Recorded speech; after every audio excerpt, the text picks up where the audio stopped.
Paano pag bumalik ang greatest what if mo? I met one of the most relatable self-love creators across all platforms. Nagulat ako kasi ang dami mong ginagawa. IG, YouTube, and TikTok, Facebook. Active ka lahat. Architecture student ka. Tapos nakita ko nagpe-paint ka rin. On top of that, realtor ka. Yeah. The last one na talagang nabilib ako sa'yo. At the same time, mom ka rin. Paano mo nagagawa lahat ng yun? And as a hardworking single mom, I wanted to surprise her with a special trip that Traveloka generously prepared for us.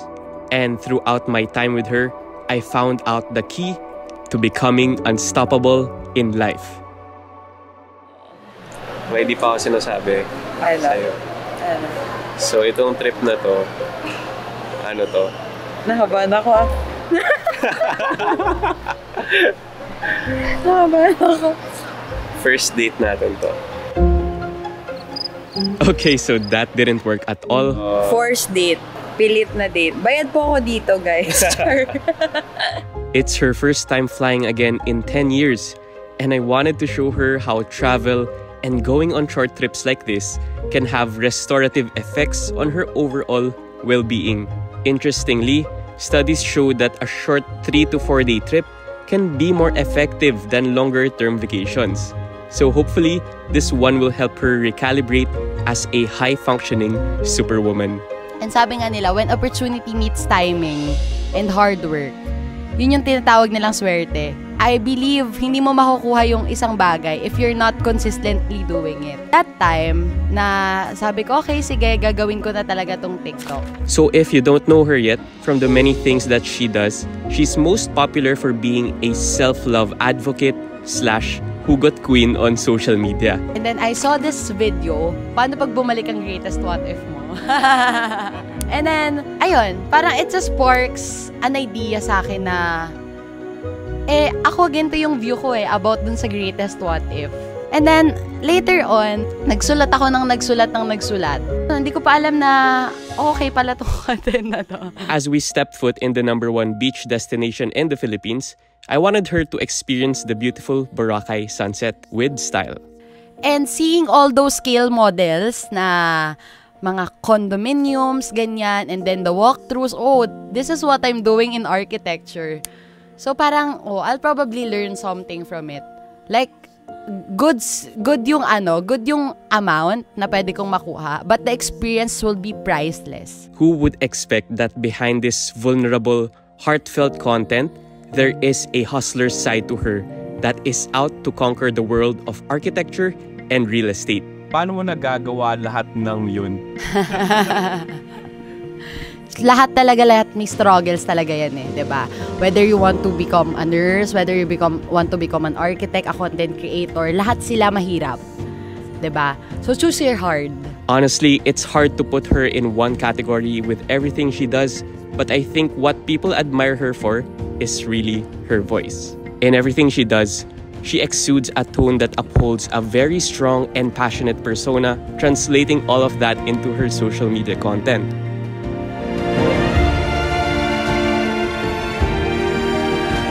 Well, ayaw kasi ng ibang tao ng social media.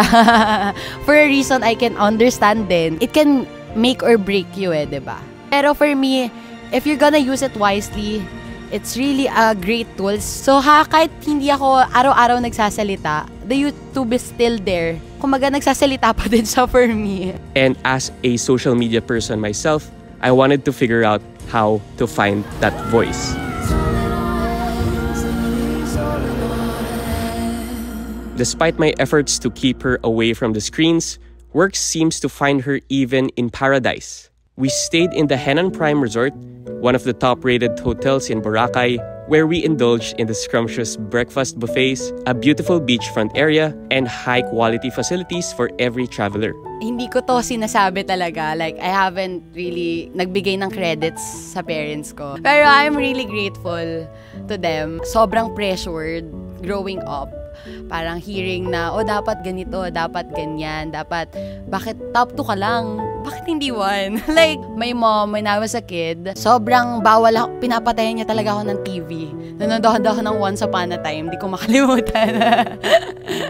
just to study, ganun. We explored a little bit of the island. Enjoy ka naman so far? Hindi? Char lang. And as the night fell, we had a super chill rooftop dinner at the Pelican Sky Bar and Restaurant. Para sa akin, nahanap mo yung voice mo eh. And ako parang, alam mo yun. No, you're there already. Humble ka lang. Kasi ang dami ko pa rin doubts talaga. Na what am I doing? Is this the right thing to do? Am I speaking the right words? Paano mo nahanap yung voice mo?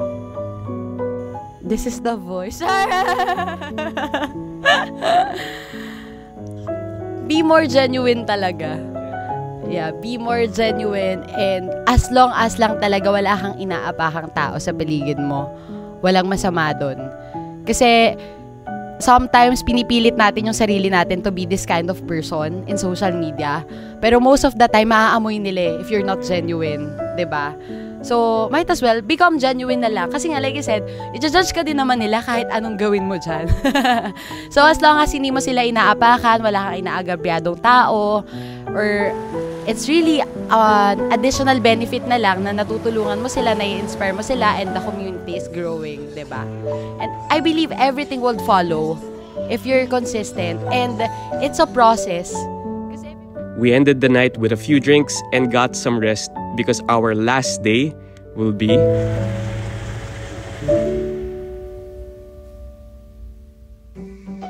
Ngayon, ano yung pinaka-priority mo? Yung kumakain ng majority of your time?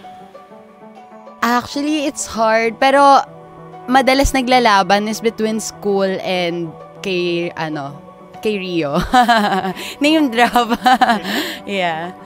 Yun nga yun din yung isa sa mga kalaban natin dito. Kasi, of course, we have to focus on ourselves, build our career, whatever it takes. But at the same time, I can't miss out the childhood of the baby. Diba? Which is something that I can bring back afterwards, right? Ayun. When I found her Instagram, I didn't know about this part of her until I did more research. Already impressed by what she does as a working student and content creator, I was even more shocked. Yun yung isa sa pinaka-biggest milestone sa life ng isang tao. Ano yung biggest changes na na-notice mo nung nagkaroon ka na ng baby? Siguro to think wisely on decision making. Be more cautious, be more practical, be more adult sa pagdedesisyon sa buhay. Whether it's love, whether it's career, whether it's about school. And being raised by a single mom myself and seeing all the hardships that my mom went through just for me to survive and to thrive, I instantly knew that Rian is no ordinary girl. Life becomes more important to me.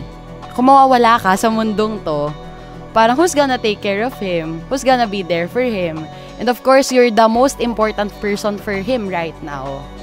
So, kailangan mas i-value mo yung sarili mo, mas i-value mo yung life na meron ka. So, as a final thank you for sharing her story, I wanted to give her a little treat. Now that I've found you, I don't have to pretend. Everything just makes sense. Now that smile right there is a reminder that no matter how busy you are in life, you should always find time to give back to yourself, because you cannot give what you don't have. Now that